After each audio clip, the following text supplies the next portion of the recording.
right, moving right along. Been making a lot of progress lately on a lot of these old projects. Now this is not an old project though, but this one just came in, and this is kind of a common issue.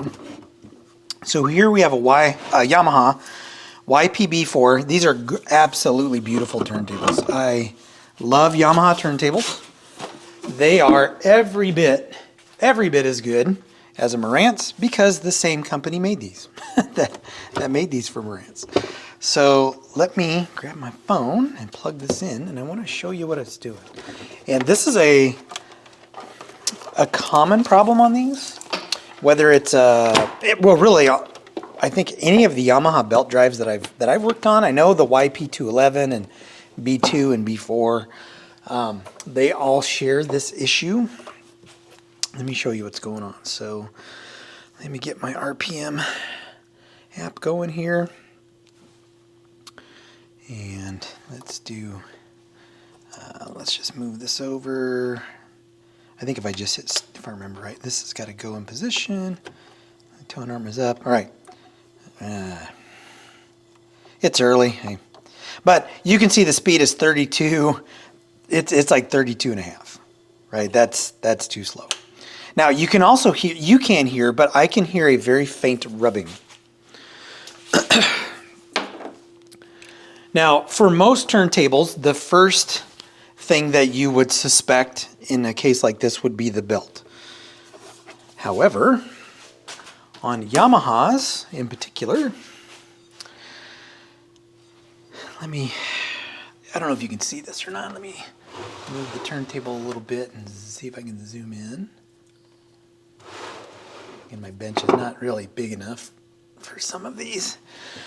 So I can hear the rubbing. What's happening is the belt is rubbing on the belt guide right here. And this belt guide moves up and down to move the position of the belt on the spindle. Well, if I do a little bit of this, watch that spindle shaft. See how it moves? And I can move it quite a bit, right? What should be happening is that spindle shaft should be about in this position. What is causing that problem, and I'm going to have to flip this over to show you, what's causing that problem is that these turntables, and I just realized I have this on the wrong Lazy Susan. Excuse me while I get my act together here this morning. These turntables have motor mounts that will squish down after years and years and years of service.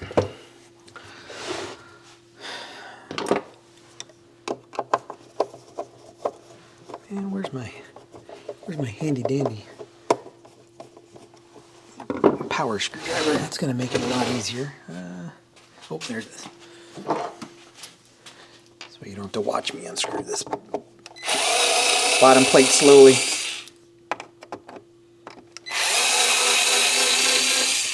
Now, the way you fix this is you have to be creative. Supposedly there's a company somewhere, I found a website where someone, I don't know who, is selling silicone motor mounts for these. Oh, and I realize I have not zoomed out. Sorry about that. You know, you'd think I've shot a couple of videos. All right, so let me pop this off. All right, so here's where the motor sits. Let me kill the power. I don't want to shock myself. So these are the motor mounts in question. Yeah. So see how this is kind of floating up and down? These motor mounts will get squishy. So if I were to pull these off, and I like the position my camera is in now. I've repositioned the mount, but the problem is that my head gets into the scene a lot easier than it used to, so I may have to move it again. And my bench is just not in a good position. My bench is very small for what I'm trying to do here. So you pop these mounts off by removing these little E-clips. And you always want to be careful not to lose one of those, but knock on wood, I do have several that I keep in reserve. So I'm going to pop one of these off and just kind of show you what's going on. Oh, that one's kind of stuck. Let me see if this one wants to move. Oh, there we go. Okay, so notice how that other one pulled right out. So it's starting to kind of disintegrate a bit. Come on, I don't want to break you. There we go. I just want to show you a difference in thickness between these two. Right, so doesn't look like a lot. Right, doesn't look like a lot, but these have been squished down. So this is the one that's actually receiving most of the pulling force, or the tension, right? Or the pressure, I should say, is probably a better word. So this one receives the pressure, right, as the belt pulls on the motor, I think. But as you can see, they're not the same size, and they should be. Now this one, what I'm going to do, and what I've done in the past, is I've just moved the position of these. So I kind of do, right, a little around the table. So see how that one's quite a bit thicker than this one, and if I compare it to the first one I pulled off, totally different thickness. So what I have done in the past, and again, you can't buy these, so what else can you do? You can use washers, you can use grommets, and I may have to do that if this doesn't work, but you can position these. As a matter of fact, what I've done in the past is I have not put these in to give it a little bit of extra thickness. So I pop these back down there, and I reverse their position, and I put the one that's going to relieve, or that's going to receive the least amount of pressure there. I think that's how I normally will orient them. And then I put the E-clips back on. Now, if that doesn't work, we can build this up with washers. I have, let me show you. If I've not shown you before, I bought this grommet kit. Oh, and I've got, all the little ones are gone. I've got a couple of little ones. But this has been a very useful kit, and I didn't pay much for it off of Amazon. But this is just a set of grommets, right? So some of the grommets may be this size. I might be able to build that up a little bit. These might be a little bit big, but the pads or the mounts could actually sit inside of this grommet. What I do is I just punch a hole in the middle, slide it over that center post, and then it actually builds it up a little bit. You know, you could use a sorbothane, like a bumper or something, so like a Hudson Hi-Fi bumper could potentially work on that. But I've had some pretty good luck just moving the position of the motor mounts, or moving the motor mounts in different positions. It's like 7 o'clock in the morning, so my brain's not quite working. So then we put the E-clips back on. These will go flying if you're not careful. Hopefully none of these do. And again, and you could actually also just use washers, or I mean, you could use just about anything to build that up. So put those back in position, and I'm not going to put the bottom on until I test it. All right, so now, I'm going to have to put the bottom on. I'll just set it on top of the bottom plate for now. And I won't screw it in, but that'll give it a little bit of support. So now if I put this back on, now, you know, the belt can also cause speed issues, and I don't know, this belt feels good. I don't know that this belt is the issue. It could contribute though. It's not the right size. We'll know right away if we hear that rubbing. Yeah, I don't know that that's gonna, I think I hear the rubbing, but let's see. Where did I put my, there it is. Let me get my phone back out. Hit power. Okay, rubbing seems to be gone, but there's a little bit of a vibration. So let's see.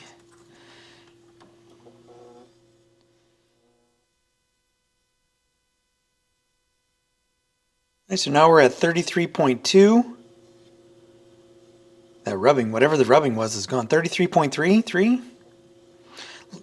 There's some wow and flutter there. So there may be some additional issues with this turntable.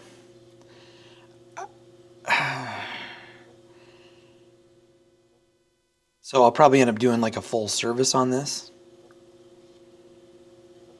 because that speed keeps slowly climbing. Now, sometimes when the speed does that, slowly climbs, there is an issue with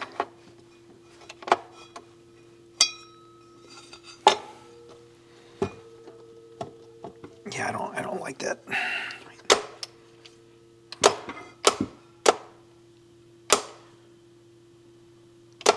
What is going on with this?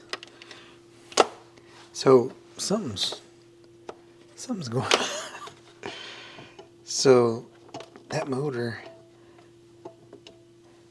All right. I may have to look at this a little bit more closely, because so 33, that spindle isn't sitting anywhere close to where it should be at 33. Because that pulls the belt right off of the spindle. And what I was kind of the path I was headed down was, sometimes when the speed picks up like that, it's because it has to overcome friction on the platter spindle. This one is spinning pretty freely, but I'll probably need to take that apart and clean it. So what is up with the position of that motor? Let's see. Because it's sitting way low. It's sitting way low right now. So I may have to build that up. And to be honest with you, those grommets, they may all be compressed to the point where they're just not going to work. Because when I do that, that motor is sitting perfectly. It's aligned perfectly with the motor spindle, the speed guide. So what I will probably have to do is fit some grommets. And like I said, you've got to come up with a solution for this. You can't go to the grommet store. If you contact Yamaha, they're going to be like, we haven't made those turntables for 40 years, so don't know what you're thinking, but we cannot help you out. So, gosh, I wish I had some more small ones. I may have to use these big ones, though. So again, what I am thinking is, and all I do is take a little razor knife, cut a square. You can try to drill these if you want to, but it just doesn't seem to work very well. So I cut a cross, not a square, and then I just pop it on there like so. There are other things you could use. I just happen to have these, and I have used these in the past. It looks like I'm going to have to order a new kit, because I'm out of these little tiny ones, and I've used these on a ton of things. So then we'll put that one there, because that's the smaller of the three. So that should, now it's not gonna isolate it from.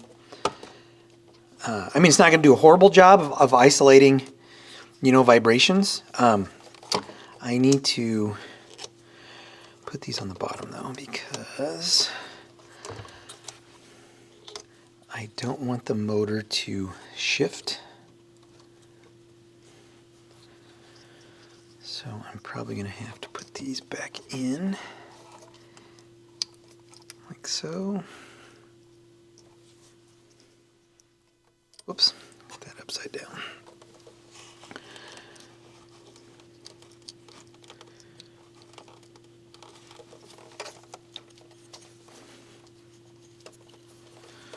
Well, I'm going to fight with this for a little bit. I can see that one's just not even going to be worth trying.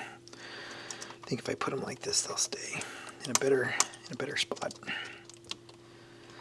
So we'll try it like this and see what happens. And the issue is you want to make sure that the motor's not going to float back and forth. The top of those mounts, there's a little raised area. Man, those grommets might be a little bit too tight.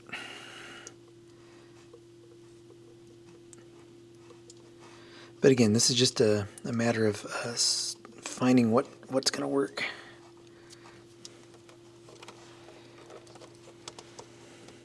All right, so we'll get this one on. You know what? I'm going to speed through this. I don't want to torture you with me trying to get these back on.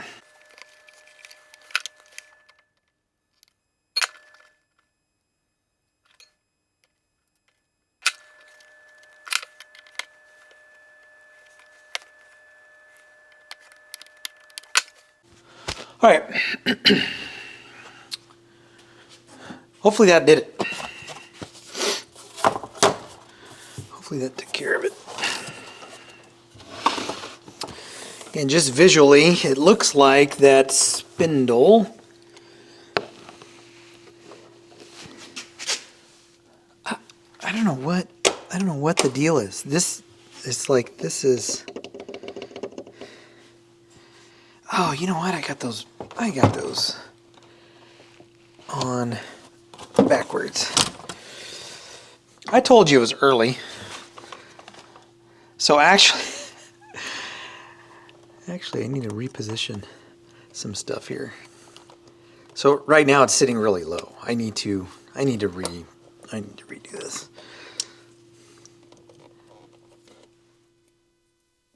Again, this is not a perfect repair, so you just got to figure it out. So what's happening is I've actually lowered the motor because my dumb butt is not thinking this morning. Right? So what should happen is this stuff should really sit on top, not on the bottom. So it should go more like this. Oh, that one's got to go there. This one's got to go there. This one's got to go there. All right. Hopefully I got it right this time. There's no guarantee though. And I don't like to edit my stupidity out of these videos because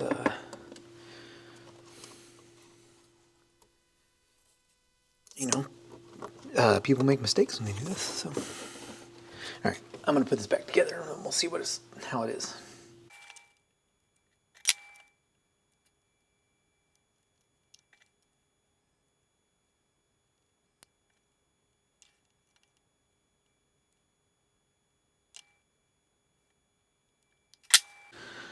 Hopefully I got it right this time. I got just a few minutes and I gotta start my day. And that looks much better. In fact, it might be sitting just a bit too tall, but I can move the spindle up and down that shaft, which I will likely have to do. But let's just get a speed reading on 33 and see how we're doing.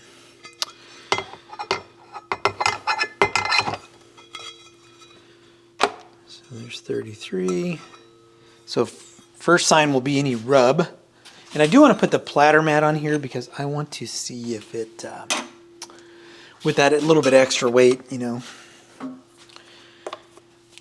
might give a more accurate speed reading. So, all right. Let's see.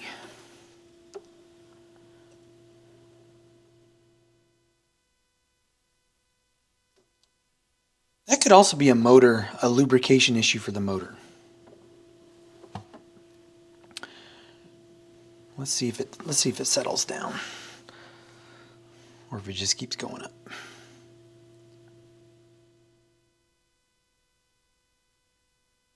It look at that, 33.32.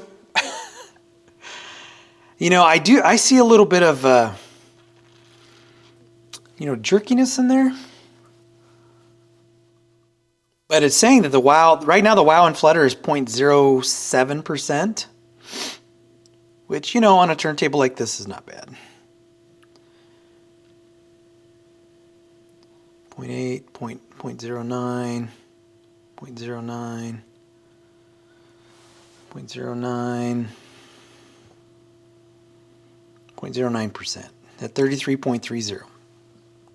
So it's named Reco Cut for some reason. But what I like to do on this RPM meter, you can then go in and it will give you all, it'll give you all the readings. So we have 33 1/3, you know, 0.09 speed, and then the wow and flutter was 0.26. Sorry, that speed stability was 0.09, which again, if you look at some of these other turntables, right, PSX 70 is plus 0.23. Kenwood KD something is 1.12. Thorens is negative 0.04. So I've got some reference, right? Some other references in here that I can, some other recordings that I can reference. Oh my gosh, my brain is just not working. All right, so what I'm gonna do is drop my tape on the ground over there. I am going to lube this motor, and I'm going to let this run for a little bit. So I'm just going to take a little bit of 3-in-1 oil. And I don't see, I don't see a lubrication point, so I'm going to, my big fat head's going to get in there. I'm going to lube the base of the spindle, and this thing was sitting on its side because I must have knocked it over, and evidently this is not a leak-proof container. Keep that in mind. So I'm going to, excuse my big fat head getting in here, but I'm going to just the base of that spindle with a couple of drops.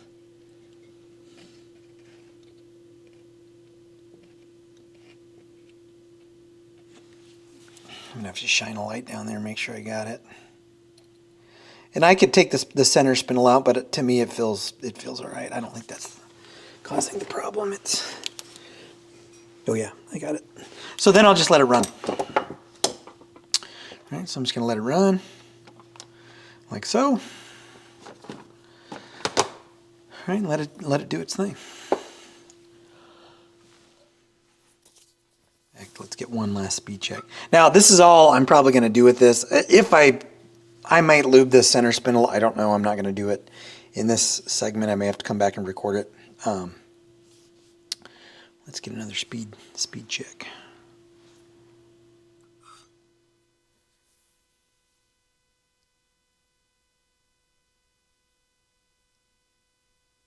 Yeah. I mean, again, if I let that run for a little bit, and I can remove the motor and I can get into it and all that kind of stuff, but I'm going to let it do this. If I decide to do that, I'll come back and show you what that process looks like. These motors aren't difficult to work with, but it's already, now the speed is settling at 0.06, 0.07, so it might be a little bit of a lubrication issue on that motor. So again, I'm going to let this run for a while. I'll come back, I think I'll come back and maybe do a little bit more to this, but you know, this is actually getting better now. It's 0.06. 0.07. Well, I'd like to see what the wow and flutter is now just by adding that little tiny bit of oil. I guess it wouldn't be a fair comparison because I didn't start it up from a stop when I started measuring, but let's see. So let's name this one Reco Cut 1, which this is not a Reco Cut. Let's look at the database. Oh wow, and flutter 0.32 now. So this is going to need a little bit more work, but I'm going to have to come back and work on this a little bit. But at least I got the speed issue down. So I will decide what I'm going to do next and let you know what I decide to work on, or what I have worked on. You know what, the heck with it. I got about 10 minutes. So let's at least look at what that process will look like. Excuse me. Sorry, I'm so scatterbrained today. So this motor, I'll need to pop the motor out. Oh, one of those mounts wasn't clipped in all the way. Need to pop that motor out, and we will do a real quick service to it. I'll show you what that looks like. Hopefully I have some time later on today to come back to this to wrap up whatever it is I don't get done right now. Again, I think the spindle, the platter spindle is okay.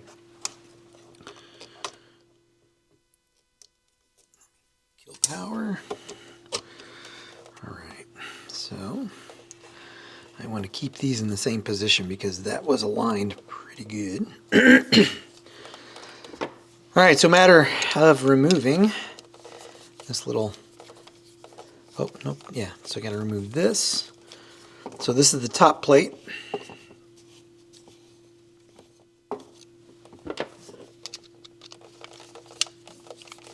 And then this will allow me to access the back bracket that's holding that spindle in position. And I'm going to have to remove this spindle. And I can mark this potentially. I don't think I'm going to do that though. Excuse my big head. I need to get a good beefy little screwdriver in here to take that off though. But this has to come off so I can remove that plate. And then this plate comes off. Whoops, I just lost my little washer there. Oh, and I ordered some Japanese, some JIS screwdrivers. I think that's what they're called. Because some of these are not the right size, and I don't want to strip out any of these screws. And my screwdriver that I normally use for this is MIA. I don't know where I put it. There it is. This one is much better. Here we go.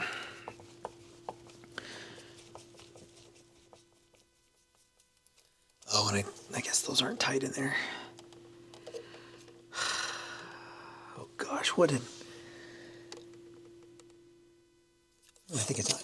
I think there's just paint or something on the back of that.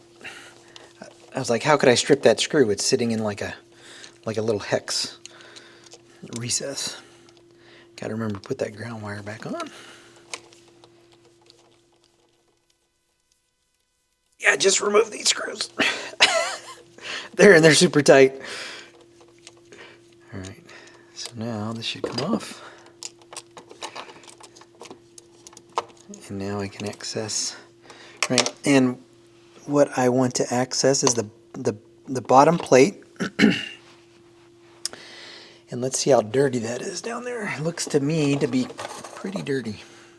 All right, so the process is remove the old oil, the old dirty oil, any debris, any metal shavings or anything that may have got caught down there.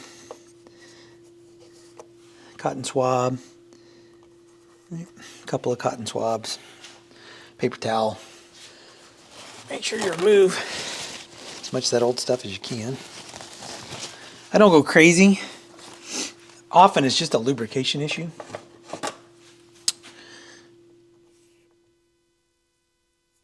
So, yeah, I got most of that down there. And then, again, using my 3-in-1 oil, put a couple drops down there.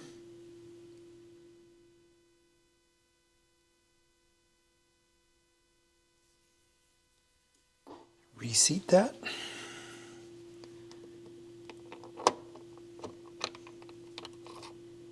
Same thing with this top spindle.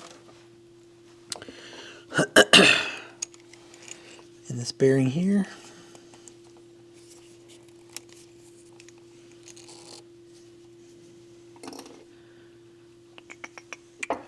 And then a couple of drops of oil.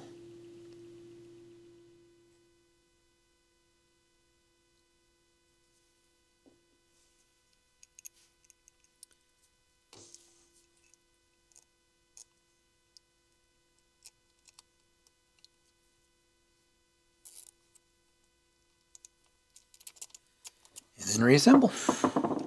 Again, these motors are pretty easy to get to and service.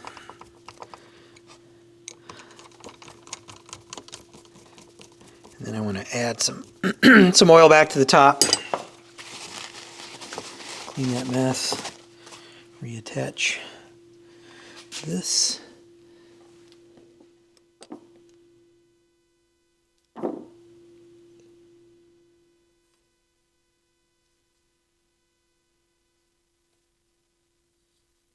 I'll probably have to adjust that. And then put plate back on.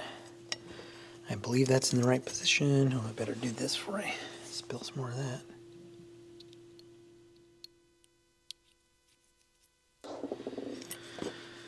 And then we'll give it a test. So I'm not going to bore you too much with reassembly because I've done this once. So I'll come back when I am finished putting this back together.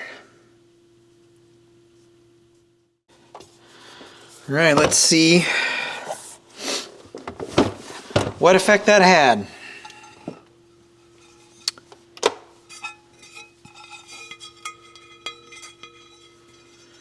And then I got to run. So we're either going to get it here and end the video, or I'm going to have to tack on a segment at the end. But I think we're going to be good. Whoops. All right, let's go back to here. Close that down, open it up. All righty, turn power on.